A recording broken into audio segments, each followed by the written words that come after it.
As the early 20th century saw communism strike hard its first stake upon the globe with the success of the Bolshevik Revolution, so would the reverberations of this action set in motion the rise of an ideological counterbalance to meet this extreme system on its own grounds. Ayn Rand, originally Elisa Rosenbaum, was born to a wealthy St. Petersburg family in 1905. In her youth, she would see firsthand the rise of the Bolsheviks in Russia, enduring scarce and frightening conditions under their regime, and bearing witness to a number of terrors and injustices committed by them. It wouldn't be until 1926 that Rand would venture to the US, finding herself captivated by the stunning skylines and industrial success of American cities. Here, free of regular scrutiny, her contempt for communism would begin to flourish in her early writing. Her most famous works, Anthem, The Fountainhead, and Atlas Shrugged, would lay the foundations for an ideology that would come to be known as Objectivism, a philosophy built on the simple principle that man is a heroic being with his own happiness as the moral purpose of his life. Productive achievement is his noblest activity, and reason is his only absolute. In essence, it stressed individualism, the importance of individuals achieving the greatest heights they could, with their own interests at core focus, as well as a rejection of conformity to a collective which would only function to stifle individuality. This ideology often went hand in hand with an economic policy of absolute laissez-faire capitalism, and regularly flirted with the political philosophies of the libertarians and the business conservatives. However, more than either politics or economics, it was meant to be adopted as a personal philosophy, from which the rest would follow. Before capitalism is given free rein and individual rights made absolute, man must learn to embrace his natural selfish nature without becoming a social parasite. Allow me to clarify. Rand argued that an objectivist system was ideal in achieving the greatest level of personal freedoms, while also contributing in unprecedented levels to both the economy and to technological development, by allowing the best of society to rise to the very top. These best and brightest pursuing their own goals and interests directly leads to the rise of successful businesses, and thus not only more jobs, but better paying jobs. Inversely, those who refuse to work, infringe upon the freedoms of others, or benefit themselves at tremendous expense to others are deemed parasitic. As stated before, the objectivist has no obligation to anyone but himself, and he expects no help from anyone else. He is not to leech off another to achieve his goal, he must earn his happiness alone. Channeling the right to life, liberty, and the pursuit of happiness from the Declaration of Independence, it puts emphasis on not the right to happiness alone, and not a right to the happiness of others, simply the right to pursue it yourself. And it is for that why the objectivist should continue to work proudly, instead of allowing others to simply provide for them. Only you completing the task you were meant to perform is what will give you fulfillment in life. And thus you ought to do it as best you can, and you ought to do it proudly. Now, there exists a seeming exception to this focus on the self when you tackle the issues of family, friends, and loved ones, but this is where selfishness shows itself to be perhaps not as shallow a concept in objectivism as others might perceive it to be. Rand's perception on selfishness was that it is in essence universal to everything we do, from loving your spouse to raising your children, from producing a quality product to endorsing a project you believe in. You only do so because at some level there is either a value or a joy you derive from it. If there is no value or joy in an action, then it's seemingly illogical to do so. No one would do work which is ultimately without purpose or aim if it wasn't fulfilling in some capacity. Of course, herein follows the arguments of greater meaning to certain acts which don't meet this criteria, often under the categories of religious practice, personal morality, or philosophical adherence, and to that, objectivism simply asserts that it is an intensely logical and secular philosophy. The very foundation of its ideals are that there is an objective reality. Things which require faith and surrender of the self to an intangible, unprovable force or dogma are deemed irrational and, in the eyes of some objectivists, considered immoral. And it is in the supposed irrationality of these practices that leads them to stray from the objectivist perspective on selfishness. But hold on a moment, you might be saying. Wouldn't objectivism also fall within the category of intangible philosophies as well as capitalism? Well, immediately in the case of capitalism, no, simply because it exists as a functional system which can be proven for and thus requires no faith. Now, in the case of objectivism, it argues itself as a philosophy based squarely on reality and realistic human tendencies, not reaching for unrealistic metaphysical claims on the nature of the universe or humankind. Only that 1, the universe exists, 2, reason can be derived from the universe, 3, we have a self-interest in this universe, and 4, capitalism is a means for us to achieve that self-interest. To Rand, she believed objectivism to be an ideology for the intellectual man, a philosophy for the future. One might argue just as Marx's works influenced intellectuals who saw industrialization and power of the collective as the way of the future, Inversely, Rand perceived collectivism, religious superstition, and self-sacrifice as primitive practices to be rejected and replaced by individualism, reason, and self-epitomization. Objectivism in the following decades would see steady growth among philosophical and political spheres, most commonly coming under attack by the increasingly pro-socialist and Marxist educational institutions, which ridiculed the philosophy as plainly greedy and unrealistic. Despite this, it rose to inspire the philosophies of many within conservative and libertarian circles, becoming one of the most prominent ideologies of the Libertarian Party. Though despite this, the actual impact of Rand's objectivism on real-world politics and economics has been relatively meager. But what if that changed? The 1950s were a prime period for objectivism to rise as a fundamental American ideology. The Cold War was beginning to take shape, with communism as the new, clear enemy of the American way. And though the US was cleanly out of the Depression, a number of the borderline socialist policies of the New Deal were still being carried forward by the New Deal coalition, which in our world would dominate the presidency until the late 1960s.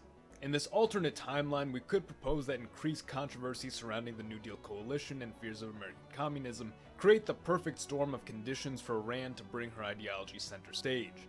But for the sake of simplicity and disregarding the heavy sway of left-wing influence in both the educational and cultural mechanisms of the US at the time, we'll just suggest that this world sees objectivism gain tremendous social influence in the post-war period, its secular nature and focus on individualism meshing well with what would become the counterculture movement sometime later, while its firm anti-communist pro-capitalist utopian stance would satisfy conservatives and early libertarian types. What we'd likely see is a push for a return to more laissez-faire economic policies in response to the regulations proposed by the New Deal coalition.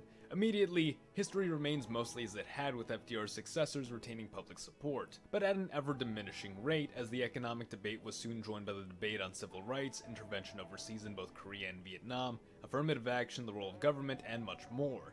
The reign of the New Deal coalition would likely end in the early 1960s, when incumbent President Lyndon Baines Johnson would be brought up against Republican candidate Barry Goldwater. In our timeline, the election was hardly any contest. Johnson, who had succeeded Kennedy following his assassination, still held the sympathy of the public, while Goldwater was both the first ethnically Jewish presidential candidate and carried with him an unorthodox set of controversial ideals, which would later evolve into a more clearly defined form of libertarianism. However, at the time was simply regarded as conservative extremism. Rand had been a supporter of Goldwater, regarding him as, quote, the only politician today who seems to recognize American right to self-interest and self-esteem. In this alternate timeline, Goldwater wins the election thanks to both the declining influence of the New Deal coalition and the more prevalent support for libertarian self-deterministic policy that would have fully sprouted within a now new age of voters.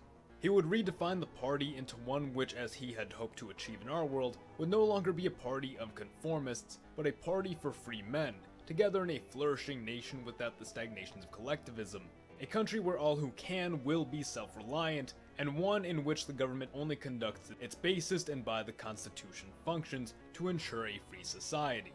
Many, as previously stated, regarded Goldwater as something of a conservative outlier and even an extremist, but to that he'd simply say, extremism in the pursuit of liberty is no vice, and moderation in the pursuit of justice is no virtue.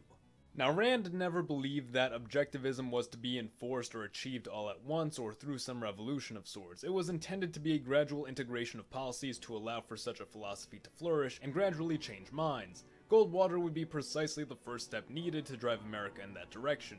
He was a strong supporter of individual liberty and states' rights, as well as a believer in a less regulated, though still mixed economy. Had he become president, it's very likely he would have followed through on a number of his game-changing promises, number one being the matter of state-by-state and individual observance of civil rights.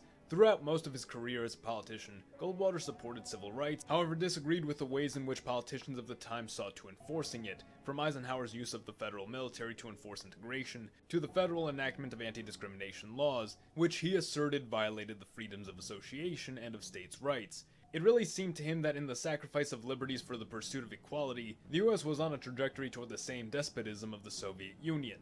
Had Goldwater taken seat, given how fresh the Civil Rights Act had been, it's very possible he could have taken to amending or repealing the act as unconstitutional, allowing for the matter to be decided upon and enforced only at the state and not the federal level, something which would no doubt lay the course for a rise in states' rights, fracturing away the hegemony the federal government had come to build over the individual states, promoting a greater sense of freedom throughout the country.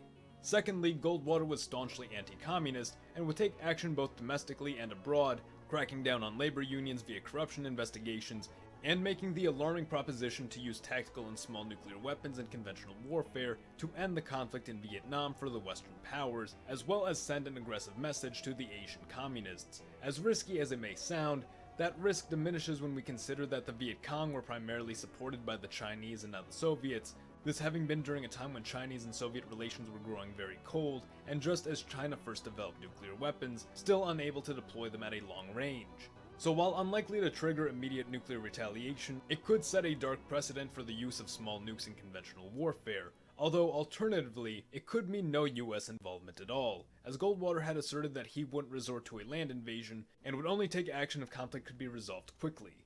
Thirdly, we'd see Goldwater reduce government spending, reduce the federal income tax, and reduce government regulation overall, essentially mirroring the policies of Reaganomics, which he himself contributed to, creating a freer market in which businessmen who grew up enamored with objectivist philosophy could now thrive in, paving the way for the rise of a number of enterprises which would reach the level of mass industries in the years to come, in turn flowing more wealth back into the American system. And yet, there's more.